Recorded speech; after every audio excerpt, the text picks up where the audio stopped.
Halo, permisi. Ini dengan Bapak Muhammad Solihin, betul? Iya, ini saya Muhammad Solihin. Ada apa ya, Mbak? Kami dari pihak Tokopedia. Jadi, Bapak ini terpilih sebagai pengguna yang beruntung untuk mendapatkan cashback 80% dari Tokopedia. Dan untuk klaim cashback tersebut, Bapak silahkan ikuti instruksi dari kita. Oh, oke, baik, Mbak.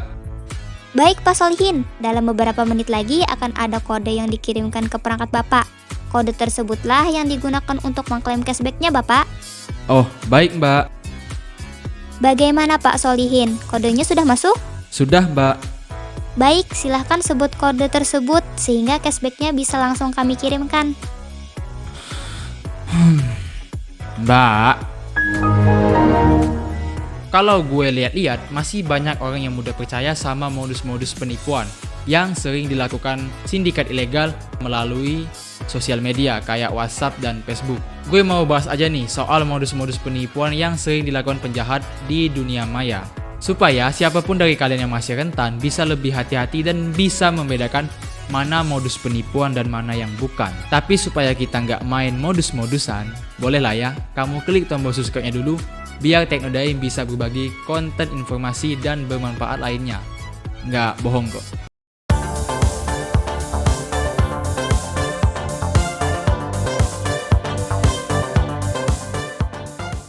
Oke, yang pertama ada modus penipuan dengan iming-iming hadiah. Ini paling umum banget deh kayaknya, paling mainstream, tapi tetap ada yang percaya. Jadi, pelaku akan menelpon orang secara random atau memang udah ditagih sebelumnya dan memberikan mereka notifikasi atau langsung ditelepon dan dikasih tahu bahwa korbannya ini menang undian alias terpilih jadi pemenang dadakan. Dan lucunya, bukannya dimintain nomor rekening, korban malah disuruh ke ATM, terus ngikutin instruksi-instruksi yang dia saranin atau dia kasih. Di tahap ini gue gak perlu jelasin karena ujung-ujungnya pelaku minta kepada korban supaya dia klik transfer dan ya, korban malah transfer duit, bukan dapat duit. Jadi jika ada yang menelpon kamu dan mengatakan kamu dapat hadiah 10 juta, 100 juta atau 100 triliun, silakan ambil sekarang di mesin ATM.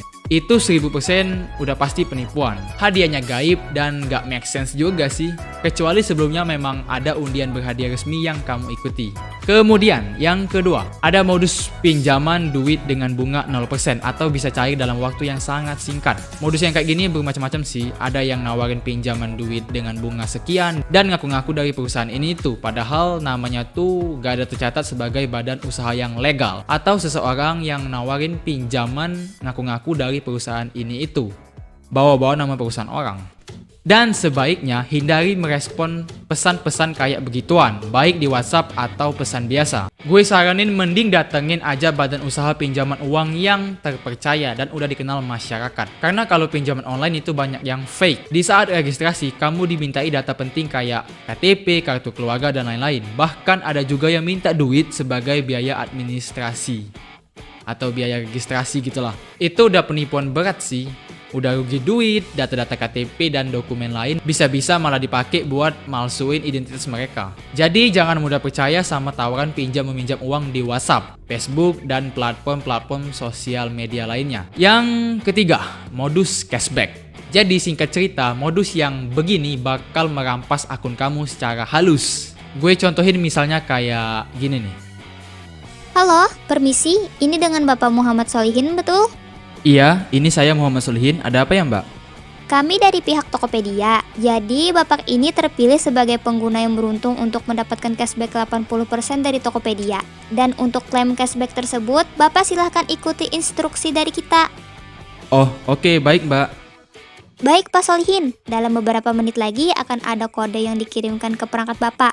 Kode tersebutlah yang digunakan untuk mengklaim cashbacknya, Bapak. Oh, baik, Mbak. Bagaimana, Pak Solihin? Kodenya sudah masuk? Sudah, Mbak. Baik, silahkan sebut kode tersebut sehingga cashbacknya bisa langsung kami kirimkan. Mbak.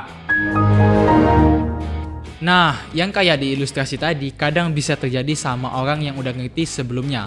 Tapi nggak sadar kalau pesan yang diterima itu kode OTP. Jadi makin hati-hati kalau ada telepon yang tiba-tiba masuk dan langsung bilang kamu dapat hadiah 10 juta, 100 juta, 100 miliar, 100 triliun. Tapi kamu diminta nyebutin kode OTP, itu bullshit. Keempat, modus ngaku-ngaku sebagai keluarga. Nah ini nih yang paling ilfil sih menurut gue. Karena ketika pelaku menghubungi kita lewat telepon, dia bakal bilang kayak begini. Halo, ini dengan Solihin, keluarga dari Bapak Adi. Iya benar, ada apa ya mbak? Begini Pak, anggota keluarga Bapak sekarang lagi ada di rumah sakit karena tadi beliau mengalami kecelakaan. Maaf, ini anggota keluarga saya yang dimaksud siapa ya mbak? Katanya ini ibunya Solihin. Wah mbak, terus gimana keadaan ibu saya? Ibu Bapak baik-baik saja, sudah dirawat dengan baik di rumah sakit dan biaya pengobatannya kami yang ngurus tadi. Jadi Bapak bisa langsung besok atau lusa. Tapi ada biaya lain yang perlu dibayarkan Pak, dan ini harus diselesaikan sekarang juga. Berapa tuh mbak? 400.000 Pak. Waduh. Bah, itu parah banget sih. Gue pribadi udah 3 kali ngalamin yang beginian. Dan supaya nomor gue nggak diteror lagi sama modus itu, gue pilih ganti nomor dan sekalian ganti HP. Karena waktu itu udah ada duit, kebetulan udah ada duit buat ganti HP. Yang kelima sekaligus yang terakhir adalah modus endorse. Modus yang ini nih sekarang lagi marak-maraknya, terutama para YouTubers dengan subscribernya yang udah gede buat dijadiin target sama orang-orang itu. Jadi triknya tuh gini, pelaku atau orang yang kita sebut hackers akan mengirimi targetnya sebuah email dengan iming-iming endorse atau promosi berbayar. Nah, di dalam email itu pelaku bakal nyuruh penerimanya untuk mendownload, menginstal, atau membuka file yang ditaruhnya di email tadi. File tersebut tak lain tak bukan adalah spyware atau program yang disusupkan buat jadi mata-mata. Jadi ketika seseorang membukanya, maka program itu akan langsung aktif dan beroperasi di belakang layar. Kemudian tanpa disadari, komputer atau ponsel kita diremote dan dikendalikan dari jarak jauh, sehingga akun-akun dan data penting di perangkat yang terinfeksi bisa dia lihat dan diambil semuanya. Bahkan parahnya, spyware itu berukuran 100 KB sampai 1 MB doang, tapi bisa nempel dan kembali aktif saat komputer di restart. Selama programnya belum dimusnahin, maka korban bisa dimatai-matai kapan aja. Dan ini adalah tingkatan paling fatal, karena semua data-data penting di perangkat milik kita sebagai korban dalam bahaya. Buat kamu yang suka nerima email random, hati-hati aja. Jangan mau kalau disuruh download file atau buka sesuatu, terutama file yang formatnya .ex atau malah sebuah link yang di dalamnya terdapat skrip spy dan formulir pengisian username dan password. Itu phishing. Dan seharusnya lu udah pada tahu apa itu phishing di zaman sekarang. Ya, sebagian besar mungkin udah pada sadar kalau yang begituan adalah modus tipu-tipu. Tapi seenggaknya gue udah ngingatin dan ngasih tahu buat yang belum tahu. Jika kamu ngerasa konten ini memberikan informasi atau setidaknya bermanfaat, nggak ada salahnya kan buat diklik tombol share ke teman-teman dan juga like konten kita ini. Mungkin sekian aja buat pembahasan kali ini. Terima kasih dan sampai ketemu di konten Teknodem berikutnya. Dah. Kalau nggak mau aku modusin, klik subscribe ya Demers. Makasih.